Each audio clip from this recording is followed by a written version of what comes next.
इस वीडियो में हम करेंगे कक्षा 8 का प्रश्नावली 9.3 का प्रश्न नंबर 5। प्रश्न है, एक ऐसे बेलन की ऊंचाई ज्ञात कीजिए जिसका आयतन 1.54 घन मीटर और जिसके आधार का व्यास 140 सेंटीमीटर है। यानी कि उस बेलन की ऊंचाई हमें ज्ञात करनी है जिसका आयतन दिया हुआ है 1.54 घन मीटर और उसका व्यास दिया है 140 सेंटीमीटर। यानी कि जो व्यास है वो सेंटीमीटर में है, तो यहाँ से हम निकालेंगे त्रिज्या यानी कि आर। तो आर बराबर आर होती है, त्रिज्या होती है व्यास की आधी, यानी कि ये हो जाएगा 140/2। यह सेंटीमीटर में। अब 2 का भाग देंगे 140 में, 2 एकम 2, 2 सत्ते 14, यानी कि 70 बार 70 सेंटीमीटर हो जाएगी। लेकिन जो आयतन है वो है मीटर में, तो इसे भी हम मीटर में बदलेंगे। तो ये हो जाएगा 70/100। 100 का भाग देने पर ये मीटर में हो जाएगा, यानी 0 से 0 कट जाएगा। 10 का भाग देंगे तो ये हो जाएगा आगे 0.7 मीटर। आर का मान कितना आएगा? आर का मान आ जाएगा 0.7 मीटर। अब ये मीटर में हो गया। आयतन हमें दिया हुआ है, आयतन को लिख ले, यानी ये हो जाएगा बेलन।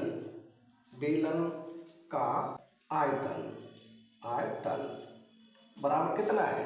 ये दिया है 1.54 घन मीटर। जबकि बेलन का आयतन क्या होता है? इसके लिए फॉर्मूला होता है πr²h बराबर कितना है? 1.54 घन मीटर। तो लिखो घन मीटर। यहाँ से हमें h ज्ञात करनी है, यानी कि ऊंचाई ज्ञात करनी है। ऊंचाई का मतलब h। तो h को रखेंगे एक तरफ, बाकी कर देंगे दूसरी तरफ, यानी कि 1.54 ये चला जाएगा दूसरी साइड नीचे, यानी कि ये हो जाएगा πr²। आगे से हल करेंगे तो h बराबर 1.54 पाई का मान कितना होता है? पाई का मान होता है 22/7। तो 22 नीचे रहेगा, 7 जाएगा ऊपर, और है r²। आर का मान कितना है? 0.7। तो यहाँ हो जाएगा 0.7 गुणा में 0.7। क्योंकि r² है तो r के मान को 2 बार लिखेंगे। अब हम देखेंगे ऊपर, तो 1 2 अंक बाद दशमलव है, यहाँ भी 1 ये और 1 ये, नीचे भी 2 अंक बाद दशमलव हो जाएगा।